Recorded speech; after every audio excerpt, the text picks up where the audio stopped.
Bonjour à tous et bienvenue sur le stand Business France, bienvenue donc sur le pavillon France de Fruit Logistica. Merci à tous nos intervenants de nous rejoindre. Bonjour à vous. Pour nous parler de l'exemple ligérien, tout d'abord de VG Police et d'Idefel. Donc on va vous présenter un petit peu. Tout d'abord Christophe Thibault, président de Fleuron d'Anjou, administrateur de VG Police. Production, donc pôle de compétitivité et de production végétale. Est-ce que vous pouvez donc vous présenter et également présenter un petit peu VG Police. Également Pauline Capu, également du pôle VG Police, donc responsable.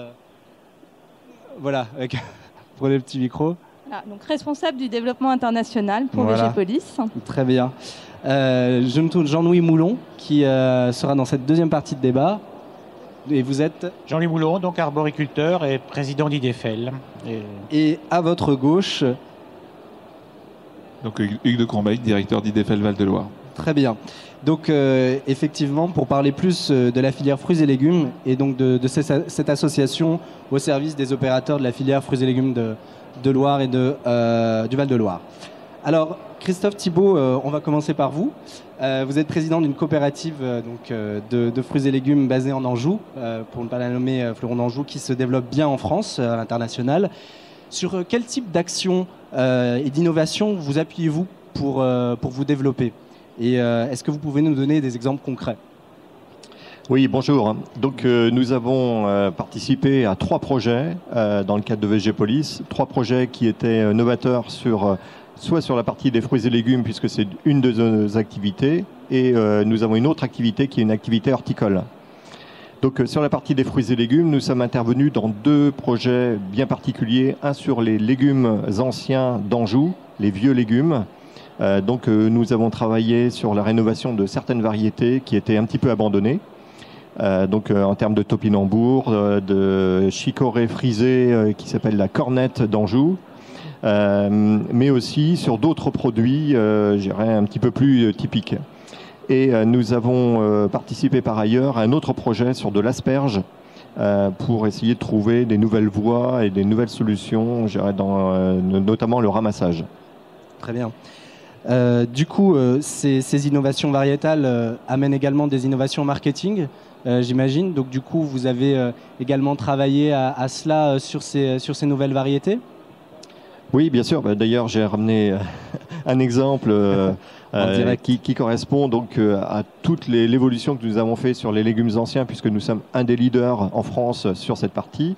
Nous déclinons à peu près une douzaine ou une quinzaine de variétés bien particulières de légumes anciens, avec un packaging adapté dans ce qu'on appelle du flow pack. Et qui permet à travers des solutions en prêt à cuisiner, d'indiquer aux consommateurs l'utilité, les goûts et les usages qu'on pourrait avoir de ce type de légumes. Et amener le consommateur sur des légumes un peu plus atypiques et changer un peu les modes de consommation. Voilà, et c'est bien tout l'enjeu. L'intérêt, c'est des nouveaux goûts, c'est des nouvelles formes de cuisson. Et tout ça dans un esprit assez convivial, puisque c'est à la mode aujourd'hui d'essayer de varier les goûts et les couleurs. Tout à fait. Est-ce que vous voulez dire un mot également sur la gamme, du coup, qui est adaptée en termes d'innovation, ou est-ce que vous avez dans ce cadre-là d'autres gammes qui sont développées en termes d'innovation? Oui, bien sûr. On décline 5 gammes majeures de légumes dans nos activités, et ces 5 gammes de produits subissent toutes des innovations qui sont soit variétales, soit en termes d'usage, avec de plus en plus du prêt à consommer pour le consommateur. Très bien. Donc une vraie mise en place pour le consommateur, pour adapter à la consommation et en fait à le préparer à l'achat et à diversifier sa manière de consommer les nouvelles variétés. Voilà. Alors on a eu, je dirais, en termes de communication, toute une phase de communication envers les chefs, parce que compte tenu des nouveautés que nous avons sur les légumes anciens, ceux-ci apprécient particulièrement des retours de produits qui se faisaient il y a 20 ans, 30 ans, 50 ans, voire plus. Et dans les évolutions variétales que nous avons travaillées, ce sont des produits qui sont beaucoup plus adaptés aujourd'hui à la cuisson, mais aussi au nettoyage. Je pense notamment au topinambour qui était par nature souvent entaché de petits grains de sable ou de saleté à l'intérieur des cavités. Et donc nous avons travaillé des variétés pour qu'il n'y ait plus ce genre de problème. Très bien. Et y a-t-il du coup d'autres types d'innovations que des innovations technologiques ou d'autres actions que vous avez menées sur l'aspect logistique par exemple ? Oui, c'était un des gros projets d'il y a 3 ans. Donc nous avons mis en place avec 3 autres partenaires sur la région d'Angers une logistique mutualisée.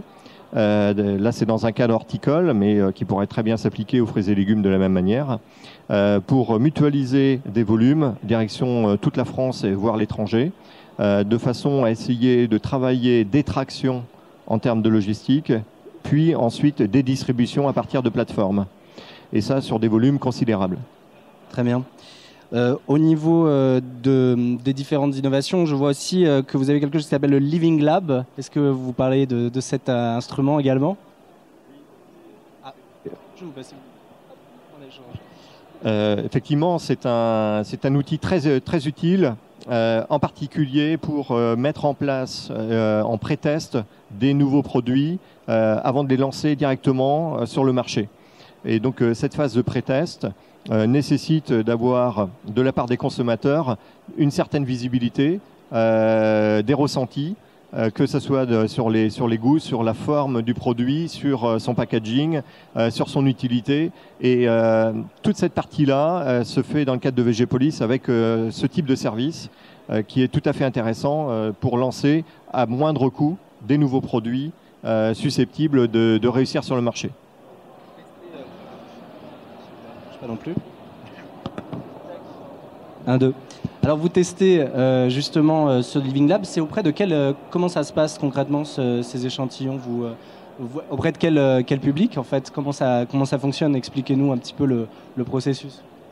En fait, il y a une communauté de consommateurs qui est créée donc à partir de volontariat, de façon à pouvoir recouper à différents moments des utilisations et des usages et d'avoir ces avis de consommateurs. Et donc ça se fait, je dirais, avec un assentiment plutôt assez efficace de la part des consommateurs qui sont intéressés pour tester et sentir de nouveaux produits. Très bien. Et puis, il y a également la question de l'international sur les salons émissions. Donc peut-être qu'on pourra développer également par la suite. Mais peut-être un mot sur en gros ces autres actions que vous faites sur l'international et sur les salons et les missions. Oui, VG-Police aide l'ensemble des acteurs, l'ensemble de ses adhérents, donc à travers les différents salons qu'il peut y avoir à travers le monde, que ce soit sur la partie bien sûr des fruits et légumes, mais aussi sur les autres filières, puisque nous sommes sur 9 filières. Et donc les différents salons sont organisés ou appuyés via VG-Police pour essayer de faire passer un petit peu les frontières à l'ensemble des adhérents. Très bien. Et sur justement les visiteurs étrangers, qu'est-ce que vous mettez en avant pour justement mettre vos atouts en valeur?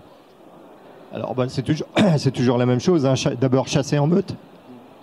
Il est évident que d'avoir une concentration d'acteurs français sur les mêmes stands pour représenter la France à travers la multitude de ses produits offre déjà un intérêt particulier. Alors bien sûr, c'est l'organisation du salon lui-même, hein, avec l'infrastructure nécessaire pour que tout ça soit préparé et organisé sans qu'il y ait de problèmes particuliers. Mais c'est aussi pour inciter à ce que des acheteurs rejoignent tout le groupe France pour y trouver des produits qui sont un petit peu plus particuliers à notre pays. se tourne donc du coup vers Pauline Capu, donc responsable du développement international au sein toujours de notre pôle de compétitivité VG Police. D'abord, qu'est-ce que ce pôle apporte aux entreprises et aux filières comme du coup Fleuron d'Anjou, IDFL? Quelle est la spécificité aussi française autour de l'innovation? Alors, les pôles de compétitivité ont été mis en place en 2005 pour créer des ponts entre trois acteurs, les entreprises, la recherche et la formation. Donc, le cœur de métier des pôles et sa première tâche est de développer des projets d'innovation collaboratifs entre ces trois acteurs.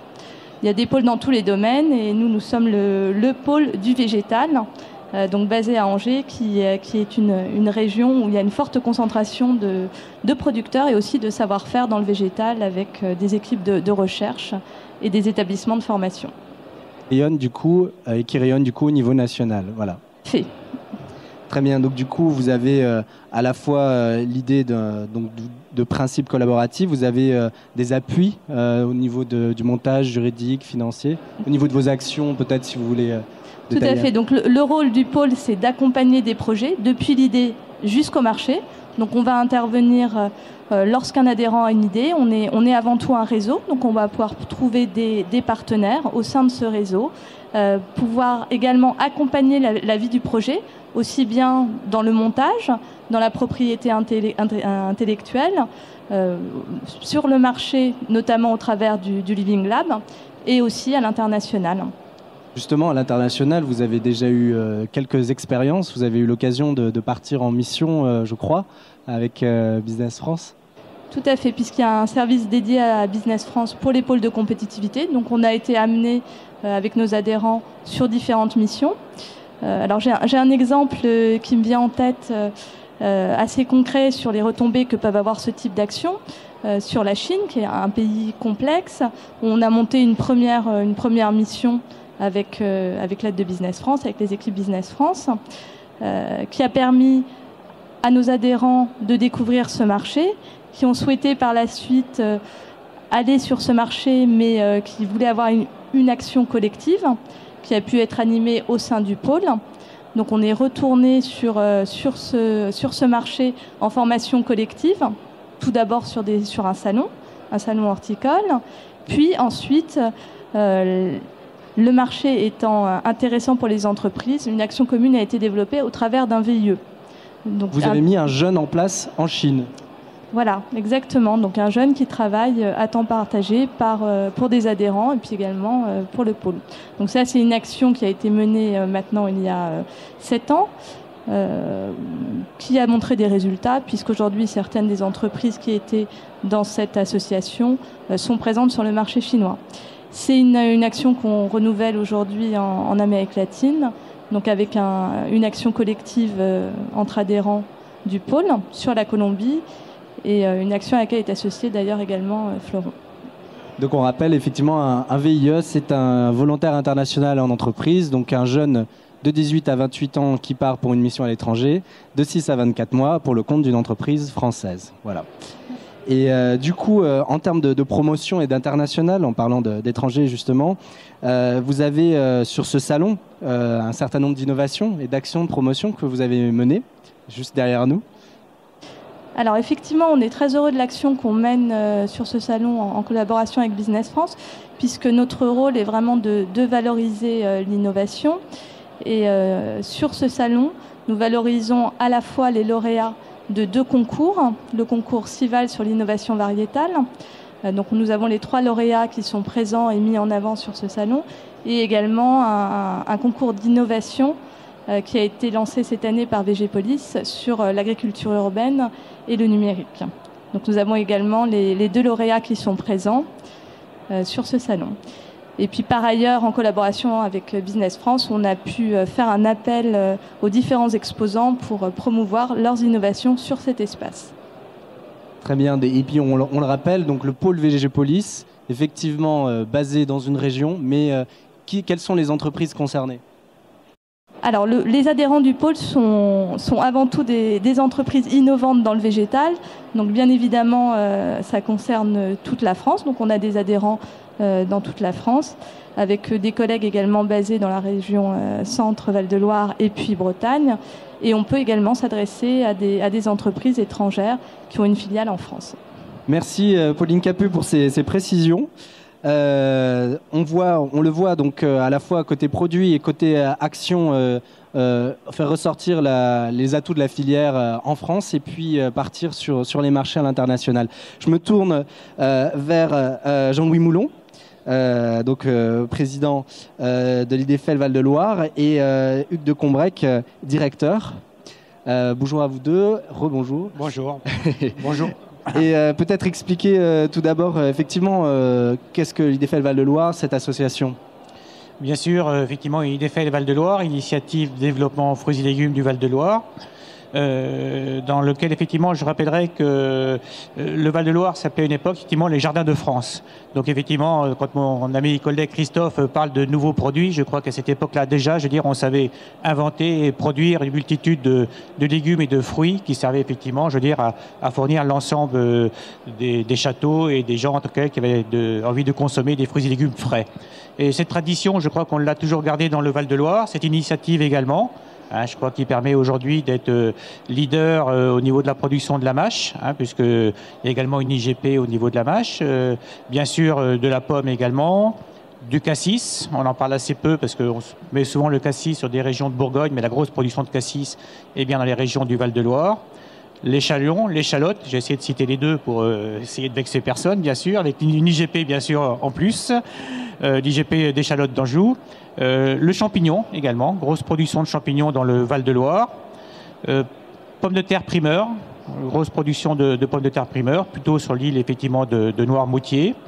Les asperges vertes également, la fraise de Sologne, la poire d'hiver. Ce que j'appelle la poire d'hiver, c'est effectivement des poires comme la poire angélis ou des poires qui se consomment plutôt en hiver. Grosse production de poires qui date effectivement depuis très longtemps dans la tradition du Val-de-Loire. Effectivement, je pourrais continuer à lister plein de produits, mais je crois que je me suis limité aux principaux. Voilà. Une grande diversité, effectivement. Et du coup, quelle est la structuration de cette filière? Comment êtes-vous organisé et structuré? Dans le Val-de-Loire et la région Centre Val-de-Loire, il y a environ 35 organisations de producteurs qui représentent environ 90% de la production fruits et légumes du Val-de-Loire. Elles sont adhérentes d'une AOP territoriale qui s'appelle effectivement IDFL, dans lequel on essaie de fournir des services. Quand je dis on essaie, on essaie toujours de le faire au mieux. Après, je ne sais pas à moi de répondre si c'est satisfaisant ou pas sur l'OCM, ce qu'on appelle l'OCM. Et effectivement, ce qu'on peut peut-être avoir comme spécificité en plus, c'est qu'effectivement, chaque production, qu'elle soit légumière ou fruitière, est adossée à un centre expérimental de recherche qui permet effectivement d'avancer sur tous les enjeux environnementaux, sur la recherche que chaque producteur, mais j'allais dire que chaque consommateur final demande également. Et qui est demandé au consommateur final en France et à l'étranger aussi dans la traçabilité. Bien sûr, chaque consommateur final en France, bien sûr, et à l'étranger. Sur les atouts justement des légumes et des fruits du coup de la région, est-ce qu'on aurait... J'ose pas vous dire que c'est les meilleurs, mais en tout cas ils font partie des meilleurs effectivement.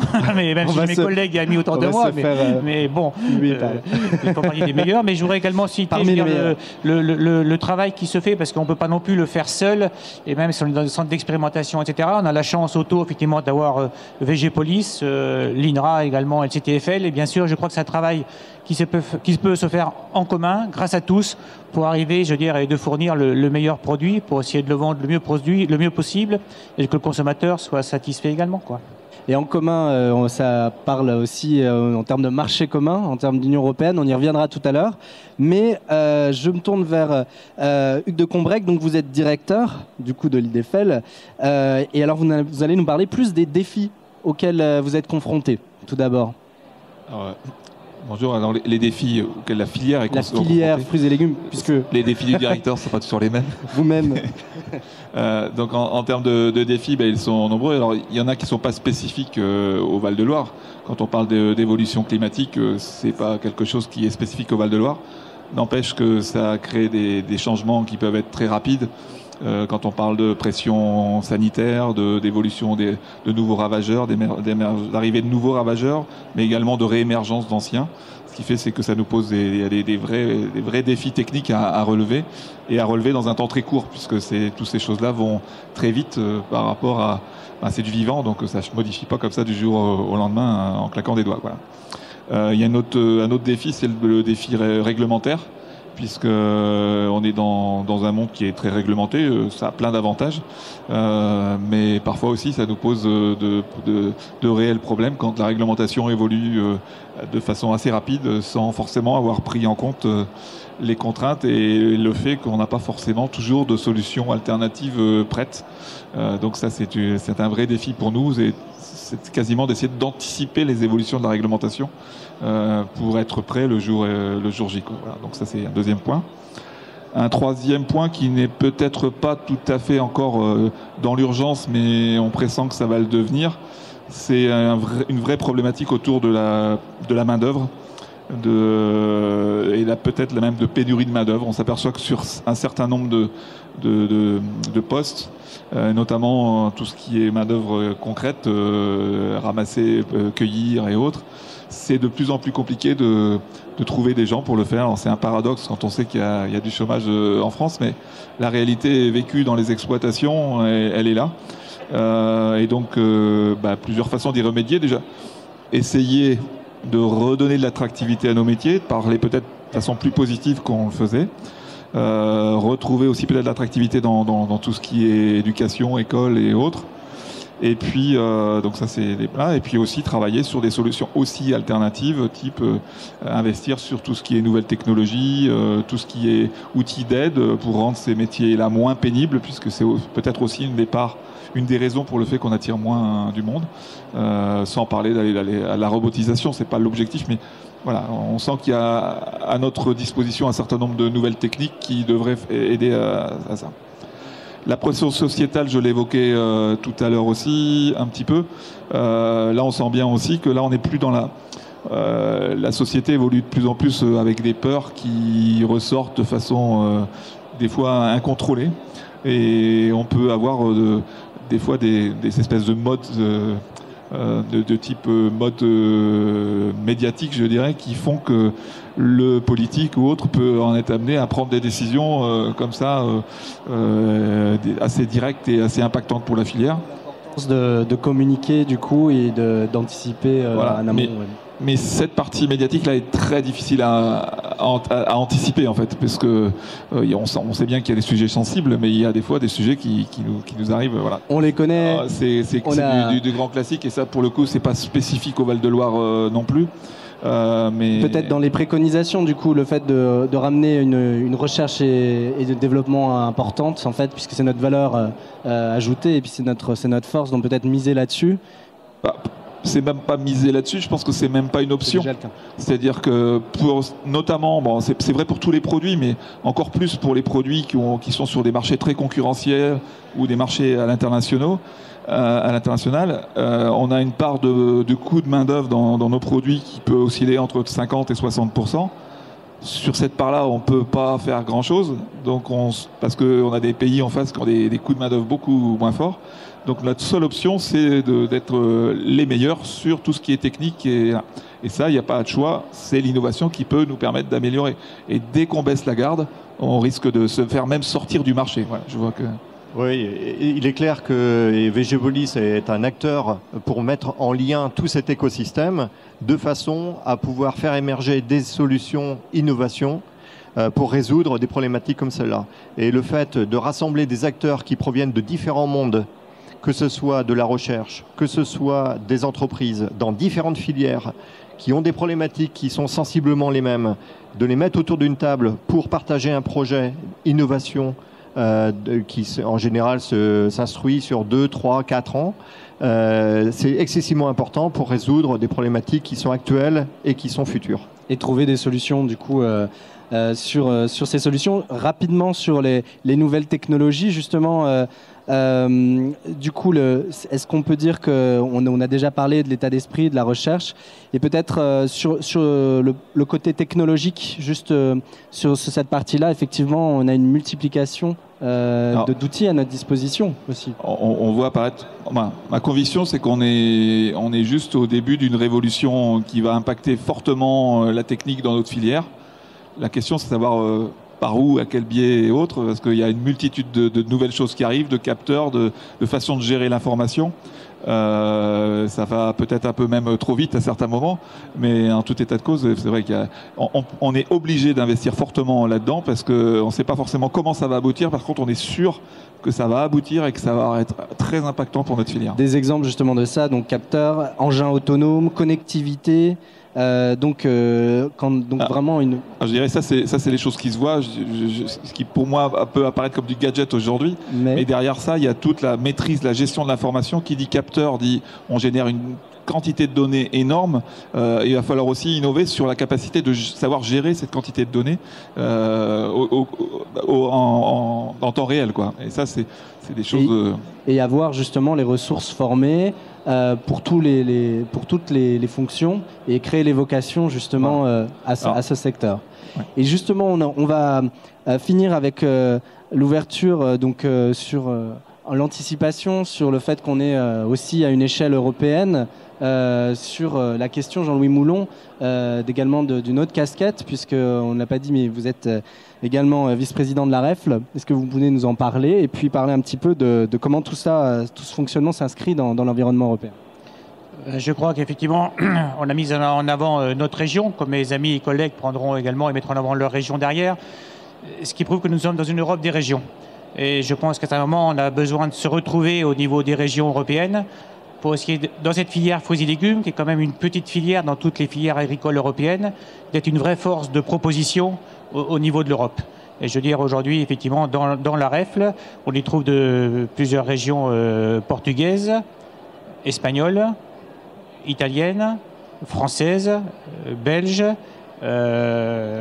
J'essaie de ne pas en oublier, mais grec effectivement aussi. Et je crois que ce matin, on a un rendez-vous avec des gens de l'Allemagne et de l'Autriche, dans lequel également ils sont très intéressés pour rejoindre la REFL.